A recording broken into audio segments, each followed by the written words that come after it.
ఏపీలో కక్ష సాధింపు రాజకీయాలు లేవని కేంద్ర మంత్రి పెమ్మసాని చంద్రశేఖర్ అన్నారు. టీడీపీ కక్ష సాధింపు రాజకీయాలు చేపడితే వైసీపీలో ఎవరు ఉండరని అన్నారు. రాష్ట్రంలో ఎన్డీఏ ప్రభుత్వం అభివృద్ధి ధ్యేయంగా కృషి చేస్తోందన్న పెమ్మసాని చంద్రశేఖర్తో మా ప్రతినిధి Ravi Varma face to face. YCP ప్రభుత్వం కక్షరాదింపు చేపడుతోందని చెప్పి ప్రధానంగా ఆరోపిస్తోంది. దీని మీద కేంద్ర మంత్రి మనతో పాటు ఉన్నారు. వారిని మరిన్ని వివరాలు సార్, ఇవాళ రాష్ట్రంలో రాజకీయ పరిణామాలు మారినాయి, కక్ష సాధింపు చర్యలు పాల్పడుతున్నారని చెప్పి ఆరోపిస్తున్నారు. ఎంతవరకు నిజం సార్? అలాంటిది ఏం లేదని పబ్లిక్లో కూడా వస్తుంది. కానీ నిన్న జరిగినట్టు గుంటూరులో కానీ వాటిలో కానీ ఇట్లా ఆరోపిస్తే ఎంతవరకు నిజం? యాక్చువల్గా గ్రామాన ఈరోజు మీరు తెలుగుదేశం కానీ జనసేన కార్యకర్తలను పోయి అడిగితే చంద్రబాబు గారు వీళ్ళు ఏమీ చేయట్లేదని అంటున్నారు. ఈ కక్ష సాధింపులు ఏమీ చేయట్లేదు, మమ్మల్ని 5 సంవత్సరాలు నరకం అనుభవించారు అని వాళ్ళందరూ మాట్లాడతారు. చంద్రబాబు గారి మంచితనం వల్ల ఈ రోజున అసలు ఏమీ కంప్లీట్గా అయితే ఒకళ్ళు ఇద్దరు ముగ్గురు మరీ బరితెగిచ్చి పార్టీ ఆఫీసుల మీదకే వచ్చేసి ఈ విధంగా చేస్తే మరి ఏ విధంగా సమర్థిస్తారు వాటిని?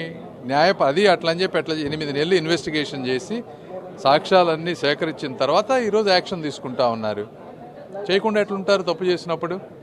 సో ఇందులో ఏమాత్రం నాకేమీ తప్పు అనిపించలేదు. 100% న్యాయబద్ధంగానే వెళ్తా ఉన్నారు చంద్రబాబు నాయుడు గారు. సార్, రానున్న 5 ఏళ్ళలో మళ్ళీ అధికారికి వస్తాము అంటే అధికారులను బ్లేమ్ చేస్తా మాట్లాడదాన్ని ఎట్లా చూడాలి సార్? అసలు అధికారులకి ఈ విధంగా బ్లాక్మెయిల్ చేయొచ్చని మొట్టమొదటిసారి చూపించిన వ్యక్తి జగన్మోహన్ రెడ్డి గారు. అధికారులందరూ భయపడిపోయి అసలు ఈ వ్యక్తులుంటే ఎక్కడికక్కడ అతని పైనుంచి కింద వరకు అతని స్ట్రక్చర్ అంతా కూడా ఎక్కడికక్కడ అధికారులను బ్లాక్మెయిల్ చేసి బూతులు తిట్టి భయంకరంగా చేయబట్టే కదా ఆయనకు 11 సీట్లు వచ్చినాయి.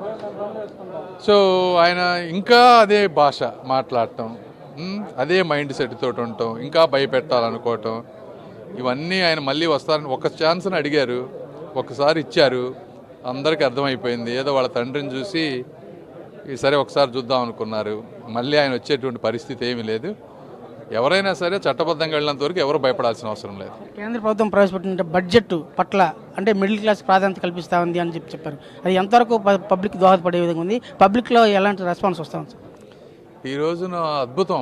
12 లక్షల వరకు ఇన్కమ్ ట్యాక్స్ లేకపోవటం, సీనియర్ సిటిజన్స్కి స్టాండర్డ్ డైరెక్షన్స్ 1 lakh డబల్ చేయటం చాలా అద్భుతం. అంటే ప్రతి ఒక్కరికి 70-80 వేల రూపాయలు ఈరోజు మిగిలేటువంటి పరిస్థితి. 70-80 వేలు సంవత్సరానికంటే వాళ్ళకి కావాల్సిన వాళ్ళు కొనుక్కుంటారు. ఇండస్ట్రీస్ పెరుగుతాయి, ప్రోడక్ట్స్ పెరుగుతాయి, ఎంప్లాయ్మెంట్ పెరుగుతుంది.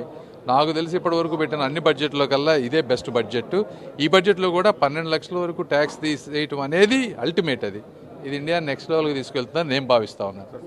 ఇది కేంద్ర ప్రభుత్వం వ్యవహరిస్తున్న విధానం పట్ల అంటే ప్రభుత్వం వ్యవహరిస్తున్నటువంటి కేంద్ర రాష్ట్ర ప్రభుత్వాల తీరును అంటే ప్రధానంగా రాష్ట్రంలో వైసీపీ ప్రభుత్వం వ్యవహరిస్తున్న విధానంపై కేంద్ర మంత్రి స్పష్టంగా పేర్కొంటున్నారు. అయితే కేంద్రంలోకి ఎలాంటి కక్షపూరిత రాజకీయ పరిణామాలు అయితే లేవు అని చెప్పేసి కేంద్ర మంత్రి స్పష్టం చేస్తున్నారు. వీడియో జర్నలిస్ట్ రామకృష్ణతో రవి, ప్రైమ్ 9, తిరుపతి.